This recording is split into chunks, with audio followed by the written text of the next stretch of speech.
So guys, we are going to record another battle report. This time it's 2,000 points of Night Goblins versus Beastmen. And we are playing a mission for the Battle of the Beltway, Game 5 for Honor and Glory. So we're just going to be deployed as normal, but we have 5 options to take. I took MR2 on my Spear Goblin unit, and Javier took... The 3d6 from my first faded. There we go. He chose... we can't have that. Special rules, here we go. We cannot refuse any challenges for characters or champions. And 6 turns, our bonus points are 1 for lowest point unit to survive the battle, +1 for killing your unit's most expensive non-character, +1 to have more scoring units than your opponent, +1 to kill a character in a challenge, and +1 to keep your enemy out of your deployment zone. So I'll be back with Javier's Beastman army. Here's the table. I managed to get a very classical, original GW green mat. So we got 1 impassable terrain, 1 forest, another impassable, I think difficult terrain or dangerous, difficult, and then just 1 impassable cemetery. So I'll be back with Javier's Beastman army. So we're with Javier's 2,000 point Beastman army. I'll let him go through what he has. So I've got 3 Razor Gore, I've got 2 Tuskgore Chariots, 2 pairs of Dragon Ogres with heavy armor, great weapons. This is a level 4 on Tuskgore Chariot. He's got the Hag Tree Fetish and Talisman Protection. His spells are Summon Elemental Spirit, Wind Blast, Travel Mystical Pathway, and Vile Tide. 6 Chaos Ogres full command with a Gorble in there. Oh. He's got Slug Skin and the mutation that makes them MR2 and him better armor. 3 Khorne spawn. My other level 4, this one's my general, he's got the Flying Carpet. He chose Demonology, so I got Steed of Shadows, Gathering Darkness, Vortex of Chaos, and also Vile Tide. The other Dragon Ogres, and 21 Gore, full command with the Poison Batter. Yeah, it's a very large army, a lot of wounds, and a lot of magic. We'll be back with the Night Goblins army. So guys, here's my 2,000 point Night Goblin army. So we got a unit of 10 squigs with 2 herders. We got my first unit of Night Goblins. They have full command, netters, hand weapons and shield, and 2 fanatics. This goblin boss has quite a few items. He has the glowy green amulet, troll hide trousers, the sword of might, and 1 fungus wine. Then I have a level 4 lore of Wa Night Goblin Odget. He has the Idol of Mork, which is the one that increases his spell range by 3, and I can reroll 1 casting per turn, and he has a Ruby Ring.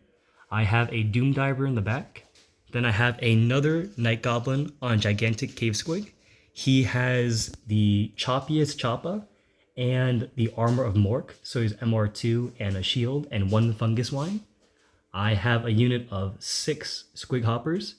I have then my main unit of Spear Goblins with full command netters. This Squig Hound is actually my BSB. He has armor, shield, and 3 fungus wine. Then my new character is my general. He has the, I think, Axe of the Last Wa and the Meteoric armor. Then I have another Doom Diver in the back, a common troll with a great weapon, a troll hag with the Talisman of Protection, 3 Snotlings, and 1 last Squig Herd. And my level 4 Shaman has the signature spell Itchy Nuisance, Here We Go, Evil Sun Shining, and Vindictive Glare. So that is my 2,000 point pure Night Goblin army. So we wrapped up Beastmen turn 1. I'll let Javier explain what happened. So it's a little bit of a, except for this guy, kind of not full send forward. I want to make a turn 2 charge and not let him make a turn 1 charge. Got 2 spells, 2 Vortex of Chaos, and a Summon Elemental Spirit off right in front of him. And was just out of range for Vile Tides on turn 1. Yep. But I feel pretty good about it overall. Yeah, so everyone just came crashing in. That boar back there is the one I have to kill. That's his least expensive unit. Probably not going to touch it this game.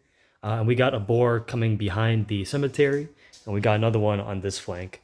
So this is what the table looks like. We'll be back with Night Gobbos turn 1. So we wrapped up my Goblins turn 1. What happened was, let's start command phase. They got off their only fungus wine just in case Javier gets some shenanigans for shooting, so they're immune to psychology. My BSB failed his fungus wine, so they're just going to be rocking a bit naked. We got the hoppers and the gigantic squig rolled an 11. I decided to hold back on both of them. Then my shaman and this whole side moved up. Shaman got off a vindictive glare and did 2 wounds on the dragon ogres. This Doomdiver shot at the ogres and missed. Oh, actually, it flew off, hit the chariot, but partialed, so missed. Then I had my troll turn back that way. He passed his leadership. This Doomdiver shot and killed 3 gores. And then the whole line just kind of moved. I failed to dispel this vortex. I'm feeling a little bit okay by positioning. It could have been a little bit better, but here's what the armies look like. I think combat will start turn 2. We concluded Beastmen turn 2. Before Javier states what happened, I panicked and I released all my fanatics. One of them here died immediately, rolling doubles. The other one here threaded the needle, rolled a 9, caught the chariot and the dragon ogre, did nothing to the chariot, but did take 2 wounds off the last ogre and killed it. Then these 2 here, one just fell short of the dragon ogres. That one popped through doing 3 wounds. Then I'll let Javier go over what happened for his turn 2. A couple of failed charges, a lot of spells that got dispelled by 1. Yeah. I rolled 8 on every spell almost, and he rolled 9 Nines. over and over. He got 2 Valentides and a Windblast off. All he rolled. And a Vortex of Chaos. And he rolled all 8s for all spells. I rolled a 9. I just dispelled all of them. Pretty hilarious. Yeah, so yeah, but Javier just moved up very aggressively. His tactic is his lowest unit is almost out of the game now, so I probably won't get the points there. We got a Razorgore coming around. He's a little bit further back. I can charge, but probably won't get many into him. And then all the way down here, we have the other Razorgore making a long ball charge or coming around to hunt down my cheapest unit. And take out the... Yeah, take out my artillery pieces, so we got to stop that guy over there. But yeah, here's what the table looks like. We'll be back with Night Goblins turn 2. I should note there's that elemental spirits right over there, so it's definitely gonna clip something, unless it goes backwards. But yeah, we'll be back. Night Goblins turn 2 was significant for the combat, but not shooting. So we got off Here We Go and Evil Sun Shining. Both Doom Divers shot. I think we only did 2 wounds to the ogres and 1 missed. Vindictive Glare failed horribly. Charges were huge. My general with the Axe of the Last Wall and his unit charged the spawn. I rolled extremely well, killing the spawn and overrunning into his caster. The Troll Hag failed to charge, stumbled forward. Snotlings moved up to hopefully prevent some charges going in. This Fanatic, I think, moved 3 inches. One Fanatic, the other one here rolled doubles and died. He didn't, I think I did a wound or 2 on the chariot. And then during combat, we only beat the Dragon Ogre by static combat res. He killed 3. When he pushed back, he hit the Fanatic, taking 2 wounds. This guy went just to block the Ogres. Then my Squig Herd here actually killed the Razorgore barely. I think I did the exact wounds I needed to. And over there, we just moved to block the Razorgore. But this is what the table looks like. Javier made a good point. Combat, this one was very good because I rolled a 5 for the additional attacks. Got a lot of hits in.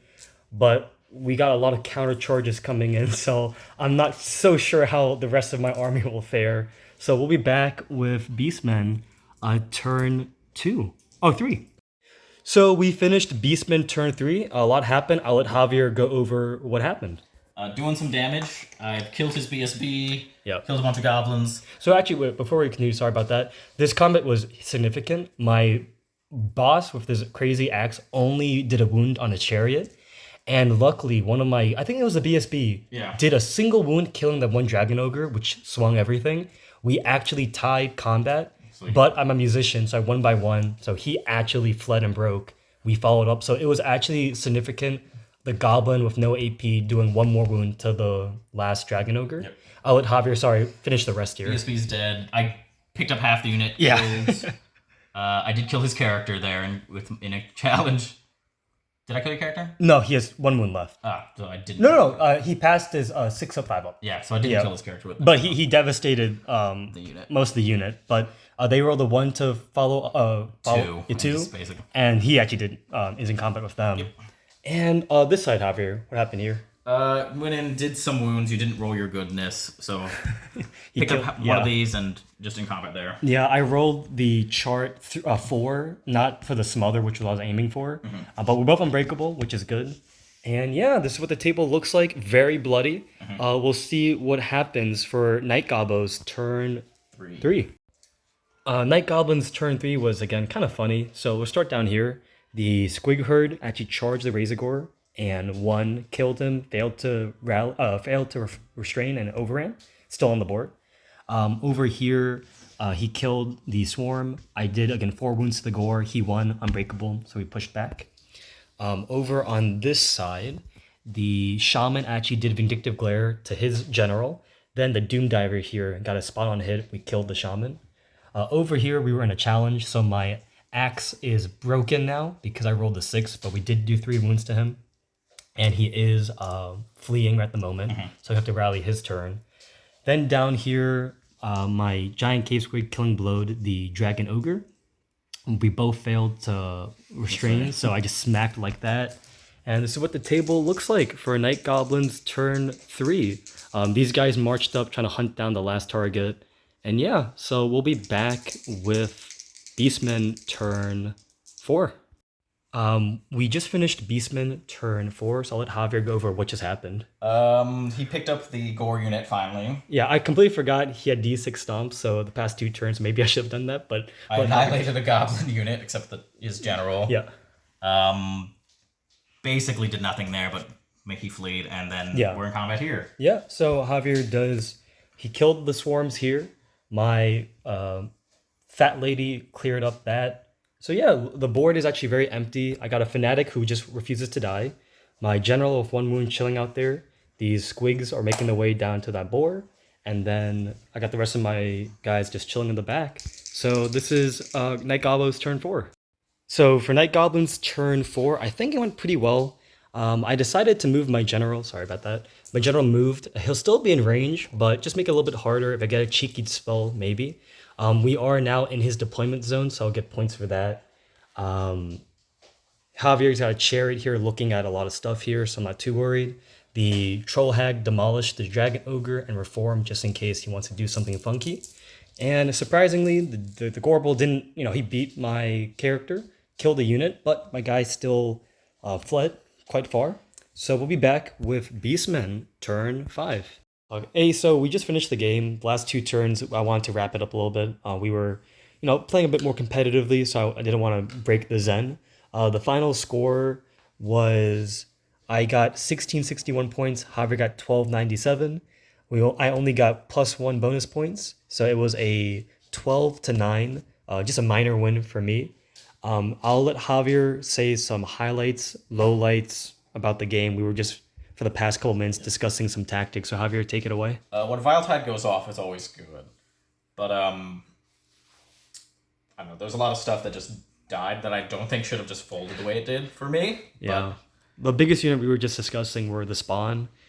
By no right should my BS be hitting on 4s, wounding on 5s, doing 4 wounds to a spawn. That one, we expected him to hold, and then he could play countercharge with the Dragon Ogres or even the Chaos Ogres. Yeah. But because I killed them, I overran into his caster, which changed the game tremendously.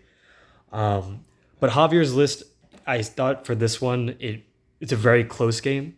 The last turn, I didn't get to record it, but his Shaman on the chariot was here. He did so many wounds on my Troll Hag. My General had 1 wound left. I relied on 1 single Vindictive Glare. I got it. I rolled the 5 to how many wounds, popped him.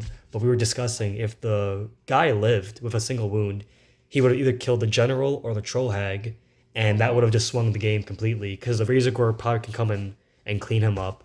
So it was a really fun game. Definitely helped prepare for the Beltway, and I hope you guys have been enjoying it. Hopefully, we can find Javier a gigantic spawn model.